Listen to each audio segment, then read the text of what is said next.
Hello, my name is Nova. And I'm Lee.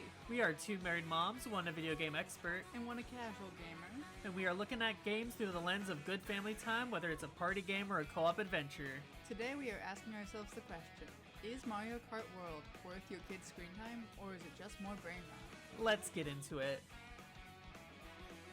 Mario Kart World is the best open world experience a kid could hope for.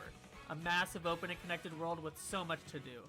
While a lot of the internet might be mad at this game for the high price tag or the simplified intermission tracks that are oftentimes just a straight line. But for families, and especially kids, this is probably the most fun Mario Kart that exists to date. The best place to jump in is the versus races. In this mode you can play with 2 to 4 players on one TV screen. You get your pick of characters all across the Mario universe, including the main cast and a bunch of outfits for each of them, a bunch of enemies, and some little guys. You can even pick the cow from Moo Moo Meadows. Wait a sec, if we can ever get there. Hold on, I think it's the next page. Yep, there we are. Now we just gotta find the perfect cart to fit the big boy. A little dumpy for his little dumpy! Now we just gotta take him home. Wait a second, where are all of his friends? I swear I left him here. I just went out for a race.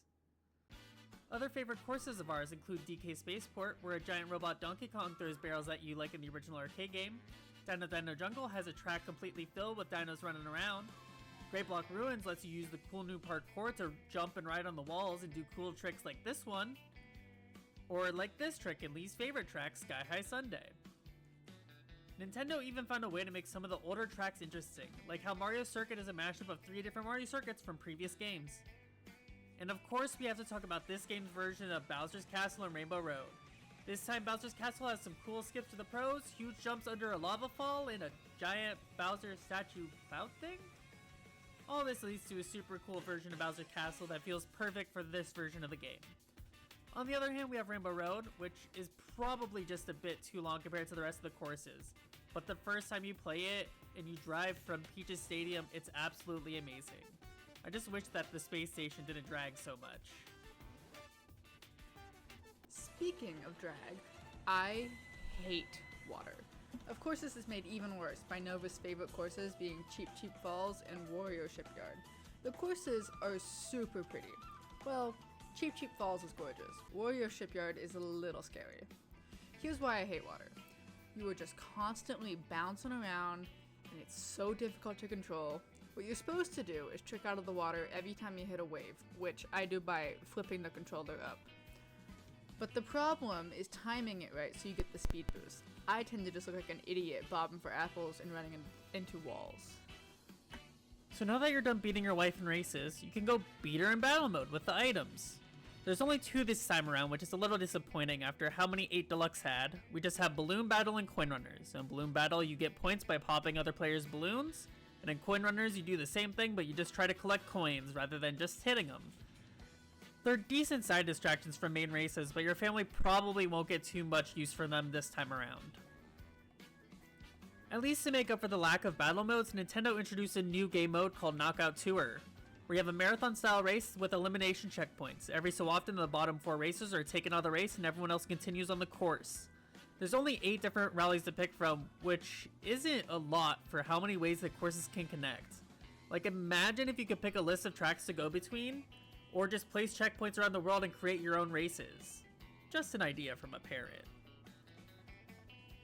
The other stuff that makes this great as a parent is there's so many ways to make the game easier for kids to enjoy. There's options for steer assist or auto accelerating so you don't get an A imprint in your thumb like when I was a kid. There's an automatic item use setting, and that's just the control menu. There's also the speed you race at and the difficulty of the CPUs, or you can turn them off altogether. And finally, Nintendo made it so that you can choose which items you want to play with. All the classic items are back, like bananas, mushrooms, and shells. So many shells. Green shells, red shells, blue wing shells, golden shells filled with money. And oh boy, this game has money. Shells have money, blocks have money. And with the game now having 24 races, it makes the track an absolute mess of money to collect.